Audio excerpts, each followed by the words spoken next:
محترم ناظرین اور معزز فارمرز، پولٹری انڈسٹری میں ایسا بہت کم ہوتا ہے کہ جو لوگ درس و تدریس سے وابستہ ہوں، جو ٹیکنیکل ایجوکیشن سے وابستہ ہوں، ان کا ڈائریکٹ جو ہے وہ پولٹری پروڈکشن کا ایکسپیرینس بھی ہو۔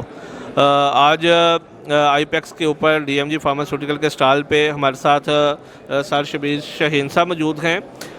سر جو ہے ان کا 25 ایئرز کا پریکٹیکل ایکسپیرینس ہے پولٹری پروڈکشن کا۔ سر جو ہے وہ ایک ریناؤنڈ کنسلٹنٹ ہیں۔ اس کے علاوہ سر گزشتہ 8 سال سے جو ٹیکنیکل ایجوکیشن ہے، ویٹنری سائنسز کے ایجوکیشن، اس کے ساتھ بھی منسلک ہیں۔ تو سر کے پاس جو ہے وہ پولٹری پروڈکشن کا جو لیٹسٹ نالج ہے وہ بھی ہوتا ہے، اور اس لیٹسٹ نالج کو سر اپلائی کر کے اپلائیڈ نالج میں، اپلائیڈ پریکٹسز میں کنورٹ کر کے تو پولٹری فارمر کی فلاح و بہبود کے لیے، اس کی پروڈکشن ایفیشنسی کو بہتر کرنے کے لیے، اس کی پروڈکشن کو امپروو کرنے کے لیے سر جو ہے وہ اس میں اپنی سروسز جو ہے وہ دے رہے ہیں۔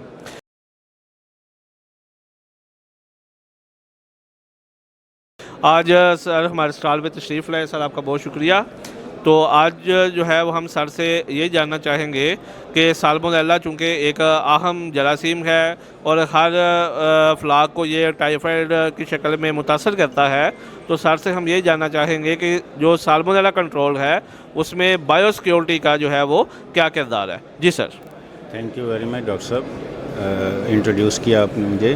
میں ریسنٹلی ایک چیز پہ اسٹڈی کر رہا تھا کہ ہماری کاسٹ آف میڈیسن میں سب سے بڑا رول کس کا ہے، تو وہ سالمونیلا کے اگینسٹ جو ہم میڈیکیشن کرتے ہیں اس کی کنٹریبیوشن میں نے دیکھا ہے کہ سب سے زیادہ ہے۔ اب اس میں 2 طریقوں سے ہمارے پاس سالمونیلا برائلر فلاک میں آ رہی ہوتی ہے، ایک پی ایس کی طرف سے اور ایک شیڈ کی طرف سے۔ ہم نارملی چوزے پہ بلیم کرتے رہتے ہیں کہ یار یہ چوزا سالمونیلا کیریئر آ گیا، نو ڈاؤٹ کچھ پرسنٹیج ہے، لیکن میں نے ریسنٹلی پی سی آر کروائے بہت سے سیمپل کہ چوزا ڈی او سی جو ڈے 1 پہ فارم پہ آیا وہ نیگیٹو تھا، 4 ڈے پہ بھی نیگیٹو تھا، بٹ گریجولی وہ پازیٹیو ہوتا گیا۔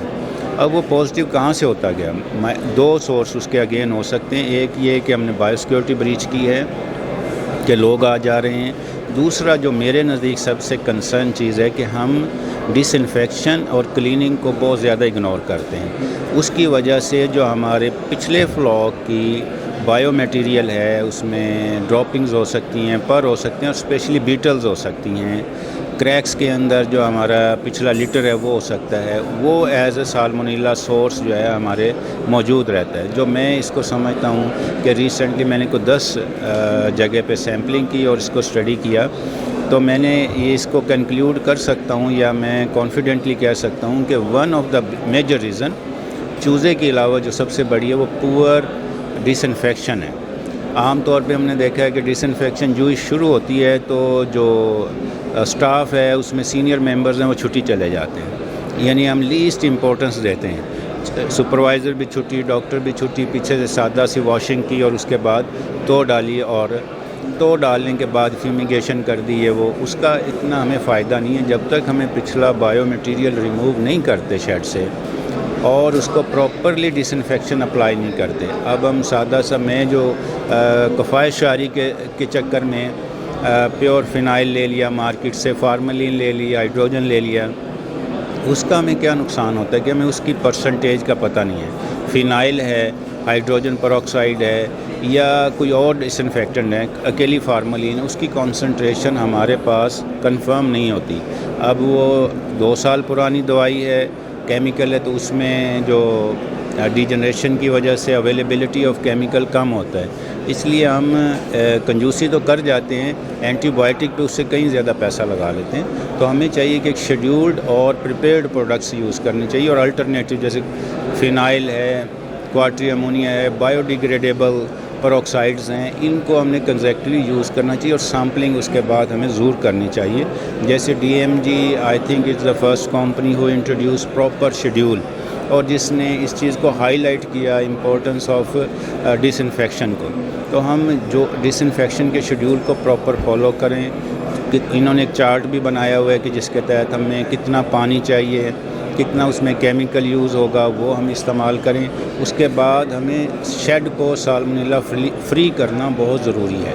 اگر شیڈ میں بیٹلز کے ذریعے یا پرانے بایو مٹیریل کے ذریعے سے میں سالمونیلا موجود رہ گیا، چوزا آپ کا سالمونیلا فری آئے گا تب بھی اس نے پازیٹیو ہو جانا ہے۔ تو میں سمجھتا ہوں کہ برائلر فارمرز اس طرف توجہ دے کہ اس کی پراپر جو ڈس انفیکشن ہے اور پراپر جو کیمیکلز ہے اس کی سلیکشن جو ہے وہ ڈاکٹر صاحبان کی مدد سے اس کو اٹینشن کی ضرورت ہے۔ میں کہوں گا جی بعد میں جو اتنی زیادہ ہم بخار کو کنٹرول کرنے کے لیے اینٹی بائیوٹکس دیتے ہیں، اتنی زیادہ ہم دوائیاں چلاتے ہیں، اس سے کہیں بہتر اور کہیں سستا اور افیکٹو یہی ہے کہ ہم شیڈ میں ڈس انفیکشن اور کلیننگ پراپر کر کے اپنے شیڈ سے سالمونیلا خالی شیڈ میں سالمونیلا فری کریں، اس کے بعد اس میں تو ڈالیں اور پھر چوزا ریسیو کریں۔ پھر چوزا اگر نیگیٹو ہوگا تو آپ کا فلاک صحیح پلے گا۔